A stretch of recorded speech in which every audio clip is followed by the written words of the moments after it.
Ligados e integrados. Realização Canal Rural. Oferecimento Seara. A qualidade vai te surpreender.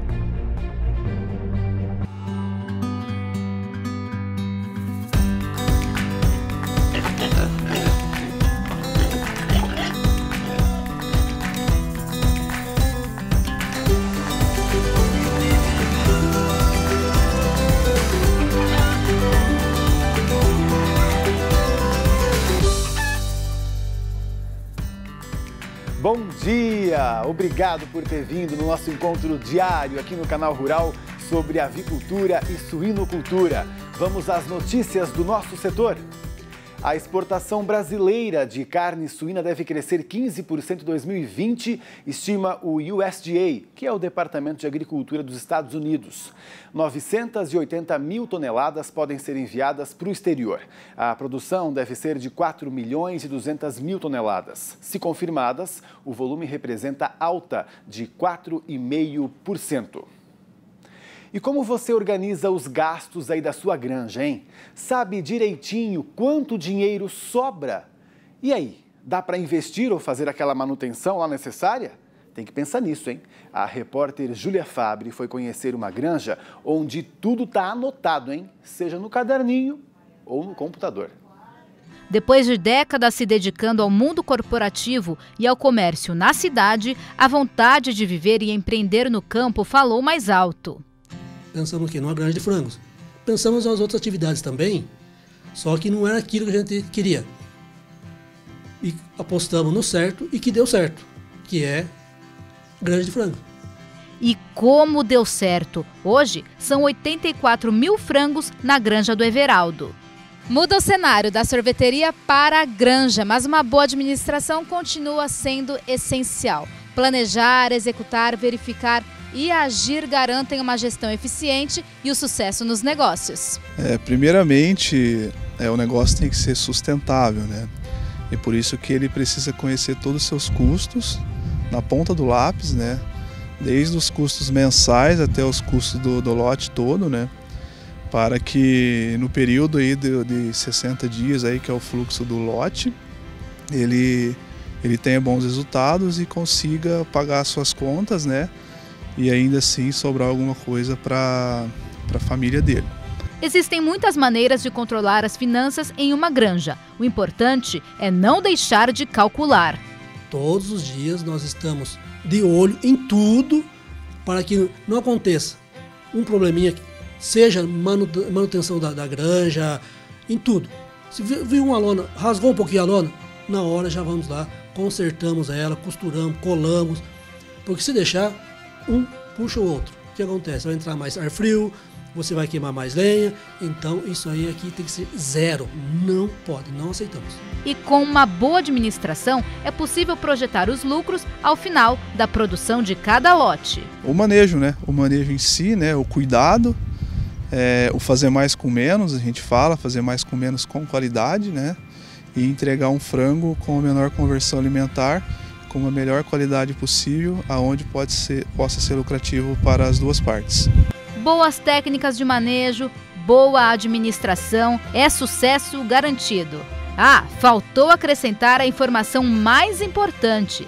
Antes de pensar em empreender, é preciso gostar do que se faz. O seu Sebastião Everaldo aqui é um produtor muito detalhista e a gente acredita que é no detalhe que tem as oportunidades e é no detalhe que a gente consegue ter as grandes oportunidades aí.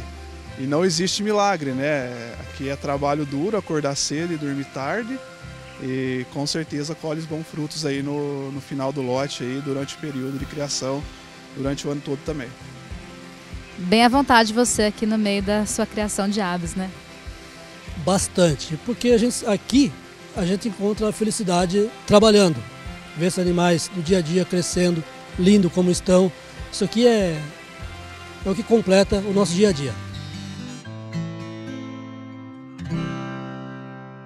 Vamos continuar esse papo sobre as finanças nas granjas com o Osório Dalbello, que veio conversar com a gente hoje de novo.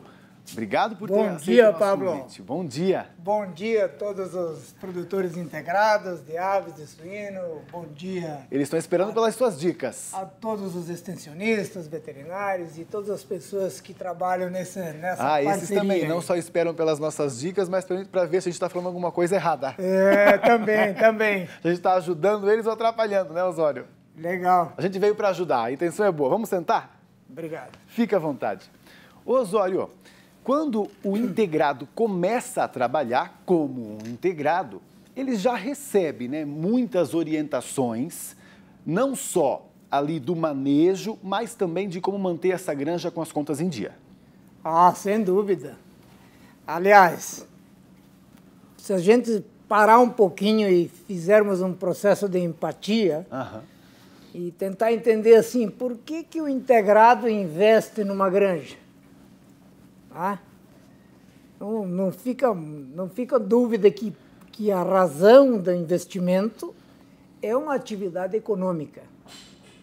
Precisa ser uma fonte de renda para a família, para o crescimento, para a capitalização e para o futuro e para as gerações que vêm vindo.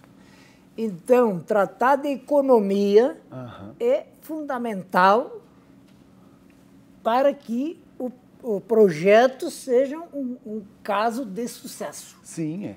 Ele tem tudo para ser sempre, né? Pela estrutura que ele já recebe, né? Então, o sistema integrado é um sistema que forma um cluster tão espetacular que às vezes a gente se pergunta o seguinte: existe algum programa social que tenha sido mais eficiente para a sociedade do que o processo da produção de aves e o processo de produção de suínos, no sentido de levar para toda a sociedade um alimento de altíssima qualidade a um custo tão baixo? Pois é, não, e ainda por cima você falou nisso, né? Não é nem bem o nosso tema, mas é até bonito da nossa área.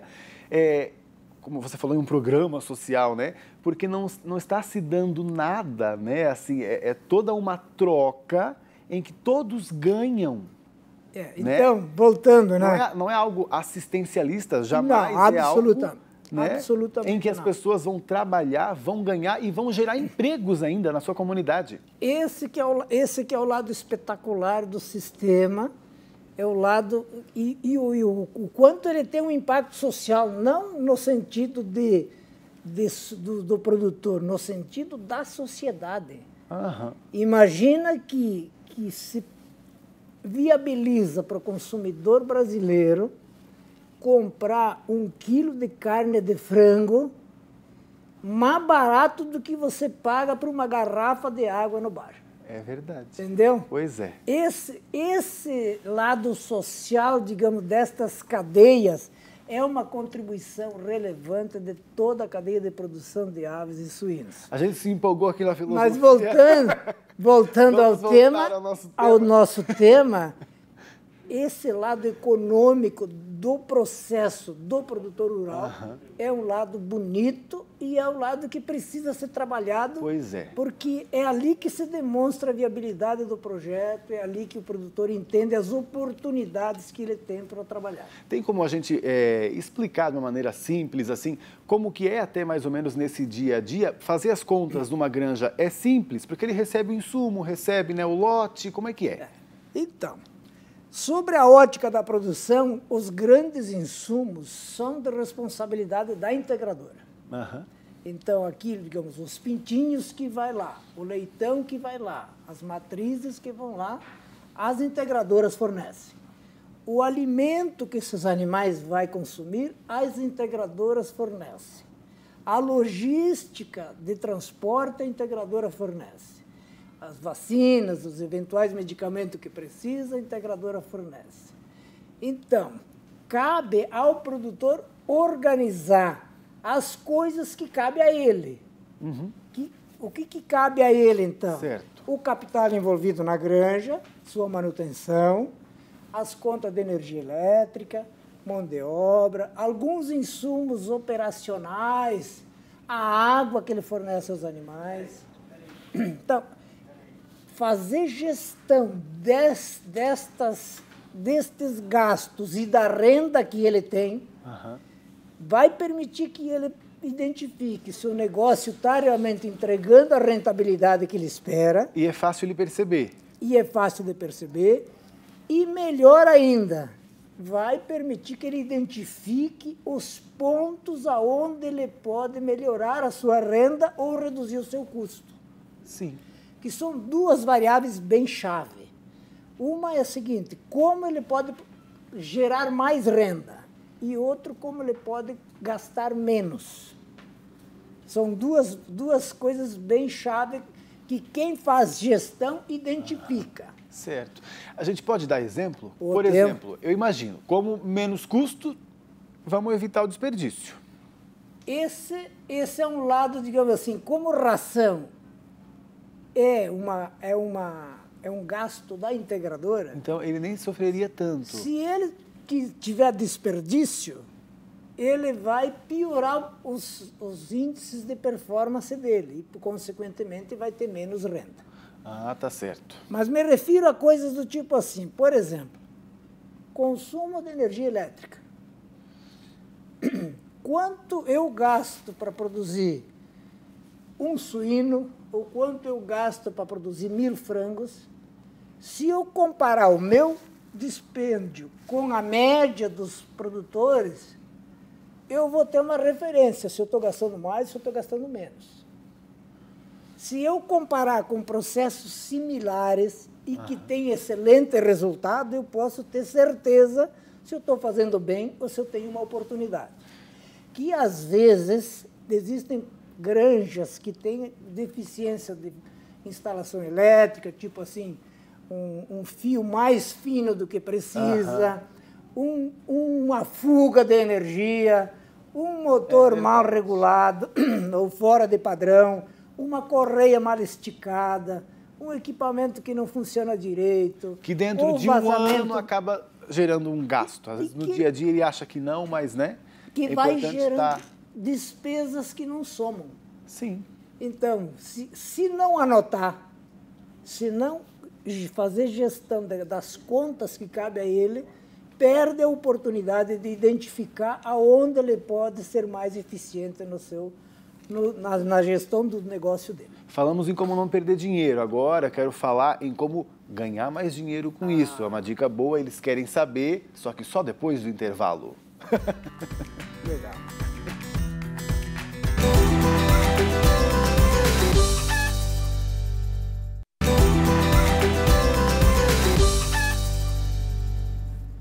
Trinta novos surtos de influenza aviária foram registrados entre 4 e 25 de fevereiro na China, Alemanha, Polônia, Arábia Saudita, Eslováquia e Vietnã.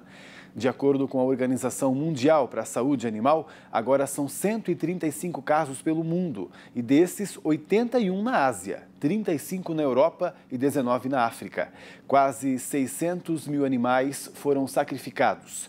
Ainda existem novos casos sendo analisados na China, Vietnã, Arábia Saudita, Índia, Taipei e Coreia do Norte. E a maioria dos produtores do Brasil é integrada, mas existem aqueles ainda que são independentes. E a gente aqui se solidariza com eles que às vezes não têm toda essa tecnologia, né? E podem sofrer aí com essas doenças como a influenza. Então preparamos um material aqui para você acompanhar com a gente. Olha só, por exemplo, né?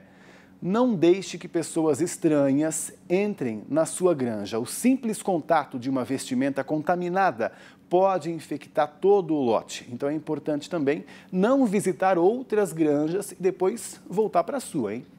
Lave e desinfete os veículos. Evite emprestar ou pedir emprestado equipamentos. Aplique práticas de higiene. Use sempre calçados e roupas limpas ao entrar na propriedade e os desinfete com frequência durante o trabalho. Ao manipular aves e os seus produtos, use equipamentos de proteção e lave sempre as mãos com água, sabão e também álcool é bom, viu? Evite contato com outras espécies de aves e também todo tipo de animal, como até cão e gato. Não utilize água de rios ou fontes descobertas. Utilize água tratada para consumo específico das aves. Sinais que indicam doenças nas aves. Indícios de doenças nervosas ou respiratórias ou casos de morte repentina em grande quantidade em aves em curto período de tempo. Vamos continuar nossa conversa aqui sobre gastos, sobre como a gente fazer render mais a granja. O Osório Dalbello, que é diretora de excelência do Grupo JBS, está aqui com a gente. Osório, tem como, mesmo no sistema integrado, que já tem quase que ali uma receita de como trabalhar, eu fazer render mais? Sem dúvida que tem. Aí que entra as coisas ligadas à competência, habilidade, dedicação e tecnologia. Por exemplo, existem produtores de leitões que produzem 25 leitões desmamado por porca por ano. Existem produtores que produzem 30 leitões desmamados por porca por ano. Já fui num que eram 35, acho. E existe, como você falou, os que produzem 35 leitões. Então, se para cada leitão tem uma renda determinada, digamos assim, se você produz 25, você ganha por 25. Se você produz 35, você já recebe 40% a mais. Então, o lado da eficiência faz muita diferença. Então, além, digamos assim, do número de leitões a mais, ainda tem um prêmio por ser, digamos assim, melhor do que aquilo que é dado como referência. Assim, deste jeito, pode-se melhorar a conversão alimentar, pode-se melhorar ganho de peso, pode-se melhorar a mortalidade dos animais, pode-se melhorar a qualidade intrínseca dos animais, que represente menor condenação lá na hora do abate, pode melhorar a qualidade, por exemplo, do calo de pata do frango, de modo que quando chega no abate permita que se aproveite essas patas para o mercado comprador disso, especialmente o mercado chinês, e assim por diante. Então, incrível, né? N maneiras de poder ganhar mais.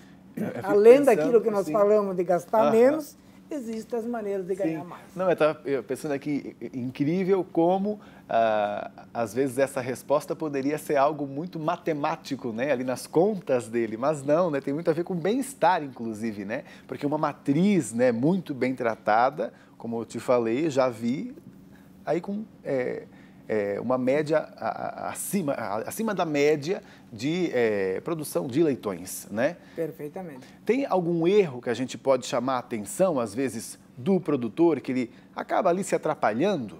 Às vezes ele nem percebeu e a gente pode dar uma dica aqui para ele? Olha, os extensionistas trabalham com aquilo que consideram assim como processos críticos.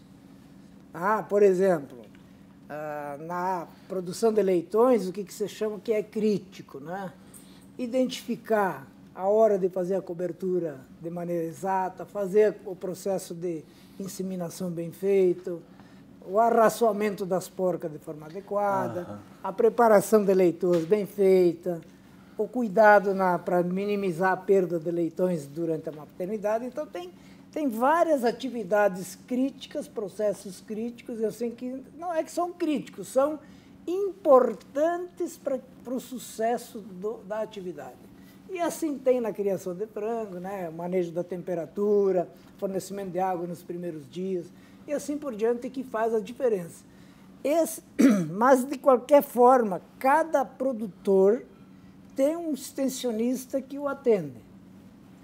Identificar os problemas e discutir de que maneira podemos alcançar a excelência é o caminho para a gente poder fazer com que todos possam melhorar a sua vida. Ele não só pode, como deve, né, conversar com esse extensionista, né? Não deve só esperar que ele chegue lá e diga, olha, tem que fazer isso e aquilo. Não, pode, olha, estou pensando que aqui não está dando muito certo. Pode conversar. Ele é um consultor para ele, né? Aliás, existe um ditado que diz que querer é poder, Se o produtor quer e cria essa demanda para o extensionista, já está mais de metade do caminho andado, entendeu? Então é bem-vindo e acho que essa sua colocação é muito boa e o produtor realmente deve identificar suas coisas e chamar o extensionista. Ó, preciso que você me ajude nesse caminho, preciso que me ajude para alcançar uma meta diferente. Que bom, a gente tem muitos bons exemplos, né? Tem bastante. Obrigado, então, Osório Odalbello, pela sua participação aqui com a gente. Quando tiver novidade, pode trazer, vai ser bem-vindo. Foi um prazer estar aqui. Bom dia a todos os produtores, bom dia a toda a equipe de extensionistas e pessoas ligadas a essa atividade. E obrigado pela oportunidade de estar aqui. Conte com a gente sempre. Até uma próxima, então. Agora vamos conversar com a Kelly Ávila, que está aqui pronta já para falar sobre o tempo. Bom dia, Kelly. Bom dia, Pablo. Bom dia a todos. Pois é, a gente já está em março aí e março está se mostrando com um tempo mais firme, principalmente na região sul do país. Fevereiro já foi assim e março parece que vai continuar assim, pelo menos até meados de março. A gente tem pouca previsão de chuva para a região sul do país. Separei os mapas aqui para a gente dar uma olhada. A gente começa com as imagens de satélite. A gente tem nuvens passando agora aqui pela região sul, mas elas vão provocar apenas pancadas bem rápidas de chuva, nada muito significativo. A chuva ainda continua mais concentrada aqui na região amazônica e no centro-oeste e sudeste. A gente começa dando uma olhadinha lá na região sul do país. Olha aí, o sol vai continuar brilhando por lá e pancadas apenas isoladas de chuva. E volumes que foram em torno de 10, 15 milímetros, nada muito significativo. E mais no Paraná e em Santa Catarina, Rio Grande do Sul, com pouca chuva, viu, Paulo? E aquilo que a gente está percebendo, né? Como esse sol está vindo, está vindo. Vamos ver até quando isso vai, até, o que geralmente acontece, começa a vir aqui também uma frente fria. É, as temperaturas já começam a cair um pouquinho agora em março. A gente já pode observar que as temperaturas estão caindo um pouco, justamente porque vem aqui do Uruguai, né? Tem também da costa, frentes frias se aproximando. As temperaturas caem um pouco, mas ainda não é nada muito elevado. Agora vamos dar uma olhadinha na região sudeste. Olha só, em São Paulo a gente começa a ter o tempo mais firme. Choveu muito na região sudeste, o estado de São Paulo como um todo com bastante chuva. Só mais aqui no norte de São Paulo que vai ter chuva. Nas demais áreas o tempo vai ficar um pouco mais firme. A gente ainda tem muita chuva em Minas Gerais. Olha que volumes aqui de 70 até 90 milímetros de chuva, por lá o solo bastante encharcado. Tem chuva também ali no Rio de Janeiro e no Espírito Santo. Agora a gente vai para o centro-oeste. O centro-oeste, a gente pode observar aqui que em Mato Grosso do Sul, o tempo muitas vezes fica mais parecido com o sudeste, Pablo, do que com o próprio centro-oeste. Apesar de fazer parte do centro-oeste, né? Ele geralmente acaba pegando aqui um pouco mais de interferência de como está o clima na região sudeste. Então, em boa parte de Mato Grosso do Sul, o tempo vai ficar mais firme, só ao norte que a gente tem um pouco de chuva. Agora, Goiás e Mato Grosso com o tempo aí com pancadas de chuva. Ainda continua bastante calor, mas a gente tem chuvas aqui significativas, que podem chegar a 50 a 60 milímetros. Mais a oeste aqui que o tempo fica mais firme. A umidade do solo ainda bem positiva aqui nos dois estados. Em Mato Grosso do Sul, a umidade do solo já está um pouquinho mais baixa. Avançando um pouquinho mais, a gente dá uma olhadinha no restante do Brasil, a gente pode observar que ainda na região amazônica e boa parte do Nordeste, a gente ainda tem pancadas de chuva aí que variam de 20 a 30 milímetros, com exceção aqui dessa região amazônica aqui, que ainda tem bastante chuva, em especial no Pará. Tá certo, vamos às regiões granjeiras. Separei aí algumas cidades para a gente dar uma olhada. A gente vai lá para a região sul do país, a gente começa mostrando um pouquinho de Passo Fundo, no Rio Grande do Sul. Olha só, de 9 de março até 8 de abril, a gente tem apenas 2 episódios, ou melhor, desculpa, Concórdia, mudou aqui. São 6 dias com chuva, 80 milímetros. E olha só, apenas 2 episódios um pouquinho maiores aí com chuva, Pablo. 25 milímetros aqui, mais ou menos, pelo dia 20 de março. E lá no início de abril, dia 2 de abril, que a gente tem mais chuva. Aí a gente tem grandes janelas aqui de tempo firme. A umidade do solo fica aí mais baixa e a gente aí fica com pouca chuva aí. É importante a gente lembrar que nessa época aí a gente já começa a ter, Pablo, as culturas de inverno, né? O triticale, o próprio trigo, que também são usados para fazer ração. Inclusive existe ali também, né, um incentivo, principalmente em Santa Catarina, para o plantio dessas culturas de inverno aí, justamente para ajudar também em relação às rações, por conta que o milho não dá para sustentar todo mundo aí, todos os animais. Concórdia, aí agora sim a gente vai mostrar aqui um pouquinho mais, a gente já mostrou, e agora a gente avança e vai mostrar então Vamos lá para Itapetininga, na região sudeste. A gente ainda tem nuvens com algumas possibilidades de chuva e temporal, mas nada muito forte. Olha só como reduz bastante, Pablo. Apenas 8 dias com chuva, 75 milímetros. Lá pelo dia 20 de março que a gente vai ter um episódio um pouquinho maior. A gente tem várias janelas de tempo firme aí. A gente já vai estar começando o outono, como eu disse, né? Dia 21 de março começa o outono, então a gente já começa a observar aí uma redução dos volumes de chuva também. Confirmou mesmo, né, que sul e sudeste tá bem parecido mesmo, né? Mais seco. Aí já começa a ficar mais seco. E a gente começa a observar isso agora como um todo, viu, Pablo? Começa a diminuir aí os volumes de chuva, outono, a gente sabe que o outono é menos chuvoso em boa parte do país, né? Então a gente vai ter o tempo mais firme e o pessoal precisa ficar atento aí. Acho que ajuda o produtor também, né? A gente gosta do outono, né? Pelo menos aqui em São Paulo, né? A vantagem do outono é que as temperaturas ficam mais amenas. Para os animais também é bem interessante. Não fica nem tão frio, nem tão calor, fresco. Os animais sofrem um pouco menos, né? Mas a gente tem um pouquinho menos de chuva aí e a gente sabe que o plantio do milho está um pouco atrasado em algumas regiões, né? E a gente sabe o quanto o milho é importante aí para a ração desses animais, né? Vamos ficar acompanhando aí as lavouras. Obrigadão, Kelly. Até Obrigada, mais. Pablo. Até. E o Ligados Integrados quer ser um programa de TV cada vez mais interessante para você. Para isso, a gente conta então com a sua participação. Em breve vamos ter um quadro aqui, é o Chama o Veterinário. Vai funcionar assim, você manda para a gente uma foto ou vídeo aí do animal, algum problema que está tendo com ele, também me explica o que está acontecendo, tudo isso pelo nosso WhatsApp, que é o 011 98524 0073. E aí, eu e o veterinário vamos conversar aqui sobre isso e ele vai dar dicas pra gente. Legal, né? Então eu estou esperando pela sua mensagem. E o Ligados Integrados de hoje fica por aqui. Até amanhã, 11h30 da manhã. Tchau, tchau.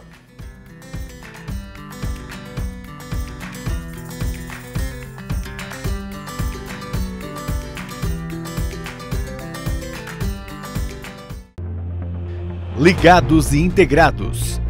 Realização Canal Rural. Oferecimento Seara. A qualidade vai te surpreender.